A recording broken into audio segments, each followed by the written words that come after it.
علوم حدیث پڑھایا کرتے تھے وہ نا استاد. اس استاذ نے کہا کہ میں پہلے آپ کو ایک بات بتا دوں کہ اب جو میں آپ کو پڑھانے لگا ہوں نا احادیث مبارکہ اور فضائل صحابہ کے بھی اس میں ابواب آئیں گے کہ کون سے صحابی کی کون کون سی شانیں ہیں. تو اس استاذ نے کہا کہ میں آپ کو اپنی بات یہ بتا دوں کہ یہ موضوع پڑھنے سے پہلے میں آپ کو یہ بتا دوں کہ یہ بات یاد رکھنا, اس موضوع کو پڑھنے سے پہلے یہ بات یاد رکھنا کہ سب سے افضل سب سے اول سیدنا صدیق اکبر ہے. ایک بندے کے بارے میں آپ کو 10 باتیں مل جاتی ہیں, ایک کے بارے میں آپ کو 5 باتیں ملتی ہیں, لیکن وہ 5 10 سے بھاری ہوں تو پھر بات کا بھی تو ہوتا ہے نا. آپ کہیں گے 10 حدیثیں اس بزرگ کے بارے میں ہیں, اس کے بارے میں تو 5 ہیں, تو بھئی آپ یہ نہیں دیکھ رہے ان 5 میں لکھا کیا ہے, ان 5 میں جو لکھا ہے وہ ان 10 میں نہیں لکھا. تو تعداد کا نہیں ہوتا مسئلہ کہ تعداد کتنی ہے, کہا حضور نے فرمایا کیا ہے دیکھنا تو یہ ہے. اچھا تو اس استاذ نے فرمایا کہ یار میں کئی سال تک فیصلہ نہیں کر پایا تھا کہ افضل الخلق بعد از انبیاء علی المرتضیٰ ہیں یا صدیق اکبر ہیں. وہ استاذ فرماتے ہیں کہ میں نے پھر اتنا درود پاک پڑھا, وہ نوافل پڑھے, وہ سب کچھ کیا اور حضور کی بارگاہ میں عرض کی, اور سوال میں نے صرف ایک ہی عرض کیا کہ حضور صرف مجھے اتنا بتا دیں, قائل تو ہم سب کے ہیں, شانیں تو سب کی وراء الورا ہیں, اس میں تو کوئی ہمیں شک ہی نہیں. فرماتے ہیں میں نے جب عرض کیا تو مجھے پھر حضور علیہ السلام کی زیارت ہوئی, تو حضور نے میرے سوال کا جواب ارشاد فرمایا, اور حضور نے فرمایا ابو بکر. بس علی المرتضیٰ سرکار سے پوچھا کہ حضور رسول اللہ کے بعد سب سے افضل کون ہے, فرمایا ابو بکر. اچھا حضور اس کے بعد, فرمایا اس کے بعد عمر, اور روایت میں آتا ہے کہ ایک میں آپ نے عثمان بھی فرمایا. کیا حضور اس کے بعد, فرمایا اس کے بعد بس کوئی عام سا مسلمان. سبحان اللہ. لیکن سمجھانے کے لیے اسے فرض کر رہا ہوں, صرف سمجھانے کے لیے کہ اگر بالفرض افضل الخلق بعد از انبیاء عثمان غنی ہوتے تو ہمیں کوئی اعتراض تھا؟ ہمیں تو کوئی اعتراض, ہمارا اس بات سے کیا لینا دینا. اگر فاروق اعظم ہے ٹھیک ہے, اگر وہ علی المرتضیٰ ہیں ٹھیک ہے, ہمیں اتنا پتا ہے کہ یار ہم ساروں کے ماننی ہیں, ان کے نوکروں کے نوکر خود کو ہم بنا لیں تو بڑی بات ہے. یہ ان کا معاملہ ہے آپس کا, یہ ہمارا اور آپ کا معاملہ نہیں ہے. ہم نے تو سب کو ماننا ہے. یہ تو ایک سیدھی سی بات ہے. جب کوئی جس کو روحانی حاصل ہوتی ہے, رسائی ہوتی ہے, جس کی حاضری نصیب ہے, جس کو بتا دیتے ہیں, دیکھ لیتے ہیں کہ حضور کے پاس, حضور کے آج بھی قربت میں کون کون حاضر ہے اور کتنا قریب ہے کوئی حضور کے. جو ظاہری ذرائع علم ہے نا, جن ذریعوں سے علم حاصل کیا جا سکتا ہے, صرف ظاہری ہی ذرائع علم موجود نہیں ہے کائنات میں, روحانی ذرائع علم بھی موجود ہیں. کسی علم کا روحانی طور پر, اور روحانی کیا ہوتا ہے کہ جب ایک انسان کی روح بیدار ہو جاتی ہے, اس میں اللہ کا نور اتنا آ جاتا ہے, اس میں سے کثافت اور خباثت وغیرہ ختم ہو جاتی ہے, اس کی روح میں لطافت آ جاتی ہے, تو اس بندے کی روح جو ہے پھر روحانی بزرگوں سے اس کا رابطہ بھی قائم ہوتا ہے. وہ آپ نے سنا ہے حدیث میں, اور کہ اہل قبور سے رابطہ کر لیا کرو. تو جو بھی روحانی طور پر جن کو آج تک آقا علیہ السلام کی بارگاہ کی حاضری نصیب ہے, جن ہستیوں کو, یہ تو وہاں کا حال تو وہ دیکھ کر بتا سکیں گے نا, کہ تم تو یہاں پر کہتے رہو کہ کون بندہ قریب ہے اور کون نہیں ہے, کون دور ہے کون پاس ہے, وہ تو وہ بتائیں گے.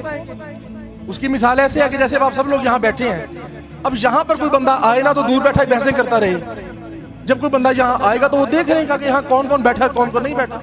یہ تو ایک سیدھی سی بات ہے. جب کوئی جس کو روحانی حاصل ہوتی ہے, رسائی ہوتی ہے, جس کی حاضری نصیب ہے, جس کو بتا دیتے ہیں, دیکھ لیتے ہیں کہ حضور کے پاس, حضور کے آج بھی قربت میں کون کون حاضر ہے اور کتنا قریب ہے کوئی حضور کے.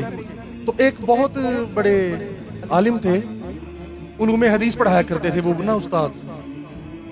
اس استاذ نے کہا کہ میں پہلے آپ کو ایک بات بتا دوں کہ اب جو میں آپ کو پڑھانے لگا ہوں نا احادیث مبارکہ اور فضائل صحابہ کے بھی اس میں ابواب آئیں گے کہ کون سے صحابی کی کون کون سی شانیں ہیں. تو اس استاذ نے کہا کہ میں آپ کو اپنی بات یہ بتا دوں کہ یہ موضوع پڑھنے سے پہلے میں آپ کو یہ بتا دوں کہ یہ بات یاد رکھنا, اس موضوع کو پڑھنے سے پہلے یہ بات یاد رکھنا کہ سب سے افضل سب سے اول سیدنا صدیق اکبر ہے. یہ میں پہلے بتا دوں. اور انہوں نے کہا میرا آپ کو بات بتانے کا مقصد یہ ہے کہ میں بھی کئی سال تک یہ بات کا فیصلہ نہیں کر پایا تھا کہ یار زیادہ فضیلتیں سیدنا عمر فاروق اعظم کے پاس ہیں یا زیادہ فضائل حضرت علی المرتضیٰ کے پاس ہیں یا زیادہ فضائل سیدنا ابوبکر صدیق کے پاس ہیں؟ مجھے سمجھ نہیں آتی تھی، کیونکہ ہم جس کے فضائل پڑھتے تھے ہمیں لگتا تھا بھئی یہ تو بے انتہا ہے، ایک سے ایک حدیث ان کی شان میں آتی تھی. اور اگر بعض اوقات ایسے ہوتا ہے کہ ایک بندے کے بارے میں آپ کو 10 باتیں مل جاتی ہیں، ایک کے بارے میں آپ کو 5 باتیں ملتی ہیں، لیکن وہ 5 10 سے بھاری ہوں تو پھر بات کا بھی تو ہوتا ہے نا. آپ کہیں گے 10 حدیثیں اس بزرگ کے بارے میں ہیں، اس کے بارے میں تو 5 ہیں، تو بھئی آپ یہ نہیں دیکھ رہے ان 5 میں لکھا کیا ہے؟ ان 5 میں جو لکھا ہے وہ ان 10 میں نہیں لکھا. تو تعداد کا نہیں ہوتا مسئلہ کہ تعداد کتنی ہے، کہا حضور نے فرمایا کیا ہے، دیکھنا تو یہ ہے. اچھا، تو اس استاذ نے فرمایا کہ یار میں کئی سال تک فیصلہ نہیں کر پایا تھا کہ افضل الخلق بعد از انبیاء علی المرتضیٰ ہیں یا صدیق اکبر ہیں. تو انہوں نے کہا کہ مجھے پھر کسی بزرگ نے کہا کہ یار اتنی بار درود پڑھو، یہ وظیفہ کرو محبت سے، کیونکہ صحیح العقیدہ ہو تو آقا کی بارگاہ میں نا درود زیادہ پتہ نہیں انہوں نے 1 لاکھ بتایا کہ کتنا بتایا، کہ اتنا درود پڑھ کے نا حضور کی بارگاہ میں عرض کر لو تو کوئی رہنمائی ہو جائے گی. وہ استاذ فرماتے ہیں کہ میں نے پھر اتنا درود پاک پڑھا، وہ نوافل پڑھے، وہ سب کچھ کیا اور حضور کی بارگاہ میں عرض کی، اور سوال میں نے صرف ایک ہی عرض کیا کہ حضور صرف مجھے اتنا بتا دیں، قائل تو ہم سب کے ہیں، شانیں تو سب کی وراء الورا ہیں، اس میں تو کوئی ہمیں شک ہی نہیں، لیکن ایک پتہ تو چل جائے تاکہ ایک عقیدہ بن جائے، پتہ لگ جائے کہ بھئی حضور آپ کے بعد یعنی انبیاء کرام کے بعد اس امت میں سب سے افضل کون ہے، سب سے افضل. تو وہ فرماتے ہیں میں نے جب عرض کیا تو مجھے پھر حضور علیہ السلام کی زیارت ہوئی، تو حضور نے میرے سوال کا جواب ارشاد فرمایا، اور حضور نے فرمایا ابو بکر. بس وہ کہتے ہیں مجھے صرف اتنی زیارت ہوئی حضور. تو کہتے ہیں تب سے پھر میرا یہ عقیدہ بن گیا.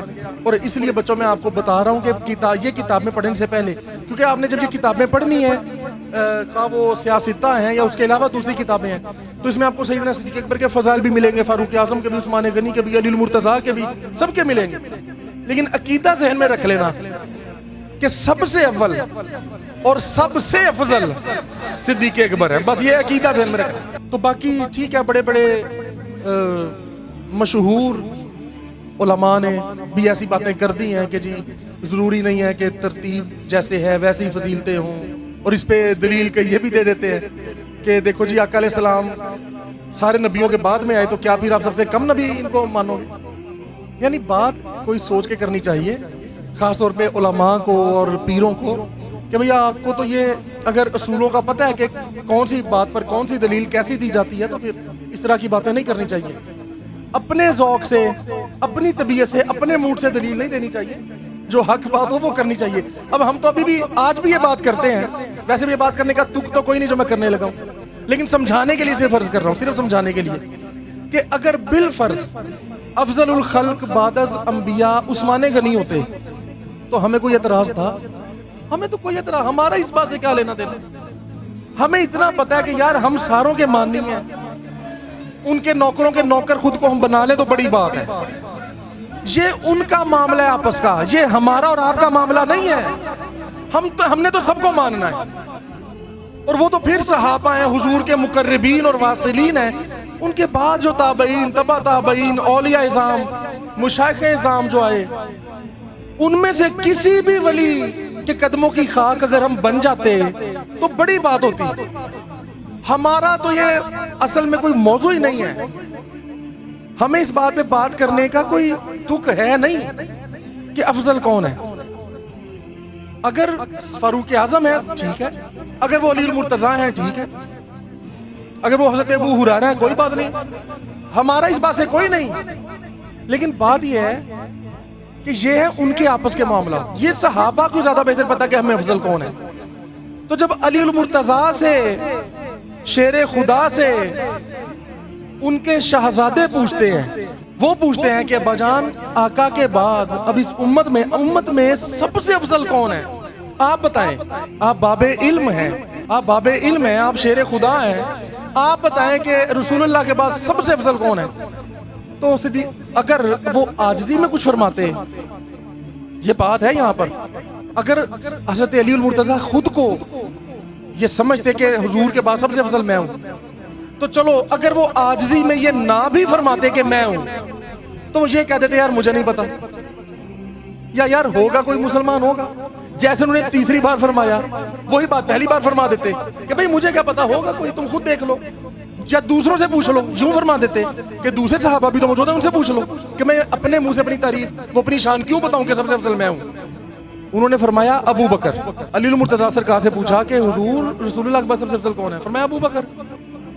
اچھا حضور اس کے بعد؟ فرمایا اس کے بعد عمر. پھر وہ خاموش. اور روایت میں آتا ہے کہ ایک میں آپ نے عثمان بھی فرمایا. کیا حضور اس کے بعد؟ فرمایا اس کے بعد بس کوئی عام سا مسلمان. ہائے ہائے سبحان اللہ. یہاں جب اپنا نام آیا تو عاجزی کا اظہار، یار بس کوئی عام سا مسلمان. تو یار یہ بات وہ پہلی بار بھی تو فرما سکتے تھے کہ بھئی ہوگا کوئی، ہمیں کیا پتا، یوں فرما دیتے.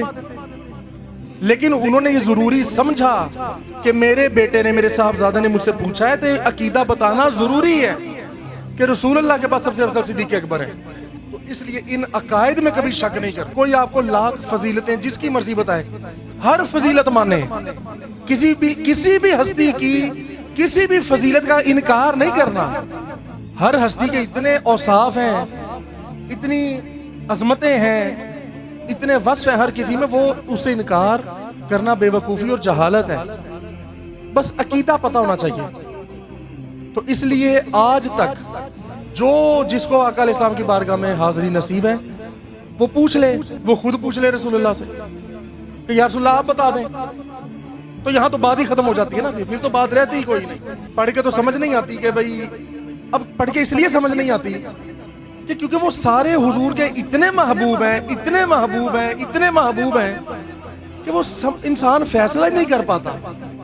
ہم ایک ہستی کا موضوع اٹھاتے ہیں اور پڑھتے ہیں تو حیران ہو جاتے ہیں کہ یار اتنی فضیلتیں، اتنا پیار کا اظہار آقا کا. تو پھر ہم اگر دوسرے کی شان نہ پڑھیں تو ہمیں یہی لگے گا کہ یار سب سے افضل یہی ہے. دوسرے کی پڑھو تو لگے گا نہیں یار سب سے افضل تو یہ ہے. کسی اور ہستی کی شان پڑھو تو لگے گا سب سے افضل تو یہ ہے. تو اس لیے سارے صحابہ شان والے ہیں، کسی کی شان بھی ہماری عقل میں نہیں آ سکتی. سارے ولیوں، غوثوں، قطبوں سے، فقراء سے اونچی شان ہے ان کی، صحابہ کرام کی. تو یار ہر صحابی کی شان اتنی بڑی ہے تو پھر خلفائے راشدین، تو پھر خلفائے راشدین المہدیین، ان کی تو شانیں وراء الورا. تو اس لیے ہمیشہ اپنے اس عقیدے کو برقرار رکھنا ہے اور دوسرے لوگوں کو بھی سمجھانا ہے، اپنے متعلقین کو، اپنے بچوں کو اس اچھے عقیدے پر رکھنا ہے. اور کسی نبی ولی کی، جو سرکار فرماتے ہیں، گستاخی نہیں کرنی، کسی کی بھی، امہات المومنین میں سے، انبیاء کرام میں سے.